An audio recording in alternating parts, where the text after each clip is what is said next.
parce que je l'ai toujours dit, les Comores et le Maroc, ce sont des inséparables.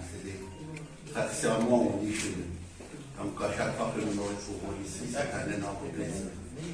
Et de profiter de cette occasion, au nom de son Excellence le Président Zali Assoumani, de remercier Sa Majesté, le roi Mohamed VI, les félicitations qu'il a renouvelées, qu'il a envoyées par rapport à son élection du 14 janvier, aux élections du 14 janvier.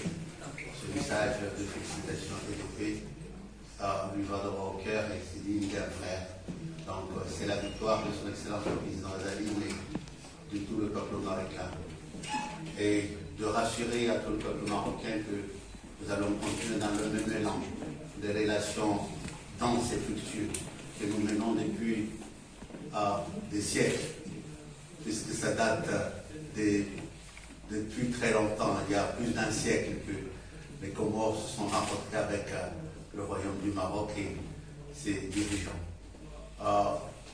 C'est un plaisir aussi pour moi de vous annoncer que notre coopération continue à évoluer, puisque nous avons signé il y a 2 ans de cela à Daala, au cours du premier comité mixte des conventions qui nous permet d'avancer, que ce soit dans le domaine de l'éducation, où nos relations sont encore très fortes. Nous continuons à envoyer encore des étudiants comoriens. Le Maroc continue de nous appuyer pour la formation de nos ressources de nos étudiants. Nous continuons à coopérer dans le cadre des nouvelles technologies avec le Maroc, dans le cadre des énergies.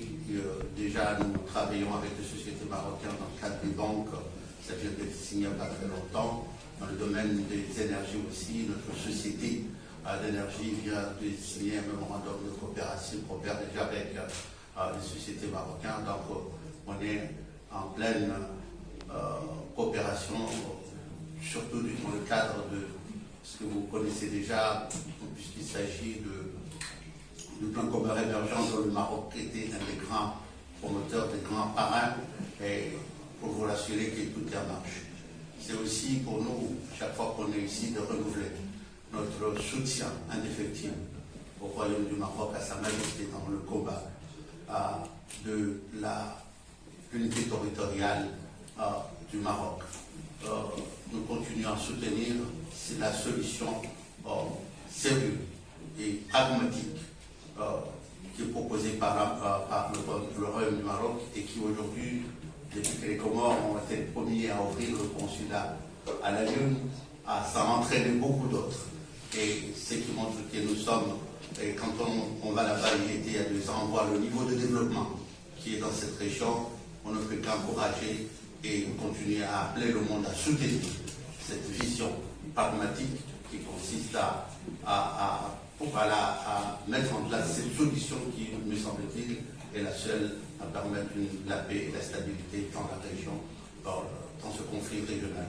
Voilà globalement ce que je peux vous assurer aujourd'hui. Nous étions là pour encore renforcer la solidarité des pays en voie de développement par rapport aux pays qu'on appelle communément les pays en revenu intermédiaire, pour qu'ensemble nous puissions constituer ce socle, cette équipe qui va aller défendre des solutions communes, puisque vous le savez, même si nous sommes dans un élan de développement, même si nous faisons énormément d'efforts pour sortir de nos pays, différents pays de la pauvreté, nous sommes toujours confrontés aux vulnérabilités qui frappent le monde aujourd'hui, sur le plan environnemental, sur le plan des crises exogènes, endogènes qui frappent le monde. Donc, nous sommes convaincus qu'ensemble, et nous avons vu aujourd'hui le leadership du Royaume du Maroc par rapport à cette